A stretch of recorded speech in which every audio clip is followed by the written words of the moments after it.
சிவகங்கை மாவட்டம் காரைக்குடி அருகே சாலையின் குறுக்கே மாடு வந்ததால் கட்டுப்பாட்டை இழந்த தனியார் பேருந்து கண்மாயில் கவிழ்ந்த விபத்தில் 6 பயணிகள் காயமடைந்தனர். கூடுதல் விவரங்களை செய்தியாளர் ஆரோக்கியசாமி வழங்கிட கேட்கலாம். ஆரோக்கியசாமி, வணக்கம்.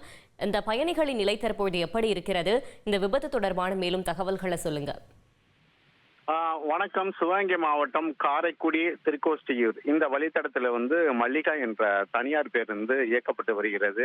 இந்நிலையில தான் திருக்கோஷ்டியூரில இருந்து காரைக்குடி நோக்கி வந்த பேருந்து அது மேலமாகாணம் என்ற ஊர் அருகே வரும் பொழுது இடையில் மாடு புகுந்ததால், அதாவது காரைக்குடி பகுதியில் மாடுகள் ஆங்காங்கே அவிழ்த்து விடப்பட்டு சாலையில் பல்வேறு விபத்துக்களை பல்வேறு சமயங்களில் ஏற்படுத்தி வருகிறது. அதில் ஒன்றுதான் இதுவும். இது தொடர்ந்து மக்கள் பல்வேறு புகார் அளித்தும் எந்தவித நடவடிக்கையும் எடுக்கவில்லை. இந்நிலையில தான் அந்த மாடு இடையில புகுந்ததால் அந்த சடனா என்னோட பிசினஸுக்கு ஜிஎஸ்டி நோட்டீஸ் வந்திருக்கு பாரு.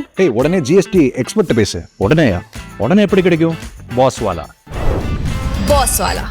B the boss. ஓட்டுநர் பிரேக் போட்டதால் அது நிலை தடுமாறி அருகில் இருந்த கம்மாய், அதாவது 10 அடி பள்ளத்துல அந்த கம்மாய் இருக்கு, அதுல இருந்து உருண்டு விழுந்துருச்சு அந்த பேருந்தானது.